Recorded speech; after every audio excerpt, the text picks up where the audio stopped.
假设你正在写一个2D 游戏，有一个游戏物体 A， 单位向量 v_hat 是它的朝向，在它的前方有另一个游戏物体 B， 因为某个需求，你需要知道 B 是在 A 的左侧还是右侧。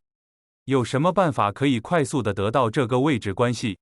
一个可行的做法是把世界坐标系转换成以 A 为原点，以 v_hat 为 y 轴的坐标系。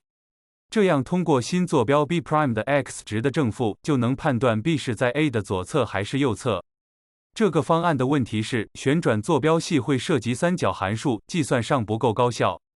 一个更优雅的做法是使用差积。差积又称向量积，是两个向量 A 和 B 之间的二元运算。与点积不同，差积的运算结果是个向量，且垂直于 A 和 B 所在的平面。所以，严格的说，差积仅在 3D 和 7D 空间中有定义。在笛卡尔坐标系中，差积的方向由右手定则给出。将右手食指指向 A 的方向，中指指向 B 的方向，则此时拇指的方向即为 A 差乘 B 的方向。右手定则同时也展示了差积的一个重要性质——反交换律，即 A 差乘 B 和 B 差乘 A 的方向正好相反。差积还有一个非常重要的几何意义，即向量 A 和 B 的差积的长度正好等于 A 和 B 构成的平行四边形的面积。更加特殊的情况，当 A 和 B 都是单位向量时，差积的长度等于向量夹角 θ 的正弦值。所以，差积也是向量之间垂直度的度量。当两个单位向量垂直时，它们的差积最大，等于1。那么，数值上差积如何计算呢？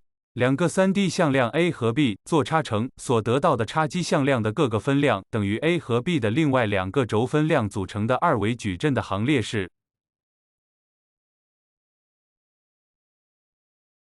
一个特殊的例子，如果 A 和 B 位于 xy 平面上，即 z 等于0，那么差积向量的 xy 分量都为0 ，z 轴分量则等于 A 和 B 的 xy 轴分量组成的二阶行列式。差积最常见的应用之一是计算平面的法线。如果一个三角形顶点的定义顺序为 A、B、C， 向量 AB 和向量 AC 的差积向量就是三角形的法线，方向由右手定则给出。说到这里，熟悉 Unity 3D 的同学会说，不对 ，Unity 3D 的差积明明遵循的是左手定则。这并不冲突，因为设计上差积和它所在的坐标系有着相同的立手性。我们常用的笛卡尔坐标系及直角坐标系是右手坐标系，所以差积的方向由右手定则给出，而 Unity 3D 使用的是左手坐标系，差积的方向由左手定则给出。差积的另一个应用是求平面的方程。假设 P、Q、R 为三维空间中不共线的三个点，求通过这三个点的平面的方程。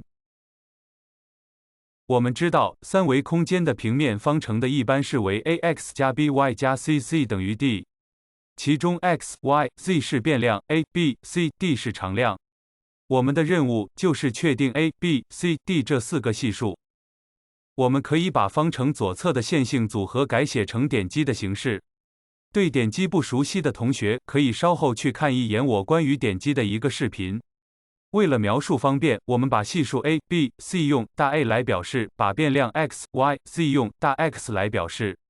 假设 P' 是平面内的点，那么把 P' 代入 x， 得到 A 点乘 P' 等于 d。同样的，对于平面内的任意一点 Q'，A 点乘 Q' 也等于 d， 两个等式相减，我们得到。因为 P' 和 Q' 是平面内任意的点，所以 P' 减 Q' 可以被看成是平面内任意的一条向量。那么，什么样的 A 可以满足和平面内任意一条向量的点积结果都为0呢？很明显的 ，A 一定是垂直于这个平面的向量，这样 A 才能垂直于这个平面内的所有向量，即和平面内任意向量的点积都为0。使用差积，我们可以轻松得到这样一个向量。现在我们已经得到了 a、b、c 三个系数，就剩下 d 一个系数待定了。取任意一个已知的点，比如 P'， 代入到我们目前的方程，就可以得到 d 的值了。我们还是来看一个具体的例子。假设 P、Q、R 的坐标分别如下，分别计算得到向量 PQ 和向量 PR。做差乘得到差积向量 n。于是我们得到了平面方程的前3个系数，剩下的系数 d 只需要代入任意一个点的坐标到我们的方程就可以求出了。这样我们就得到了完整的过 P、Q、R 3个点的平面方程。差积还可以用来计算三角形的面积。我们之前说过，向量 A 和 B 的差积的长度正好等于 A 和 B 构成的平行四边形的面积，所以差积的长度除以2就是向量 A 和 B 构成的三角形的面积。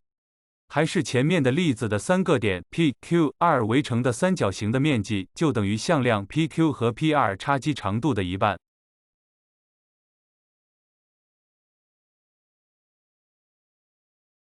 差积还可以配合点积来计算3个向量构成的平行六面体的体积。A 差乘 B 再点乘 C 的形式称为三元积，它的几何意义就是 A、B、C 3个向量构成的平行六面体的有向体积。这个其实是三阶行列式的一个应用，这里我们就不再展开了。最后，让我们回到最初的问题：如何使用差积来判断目标物体 B 是在 A 的左侧还是右侧呢？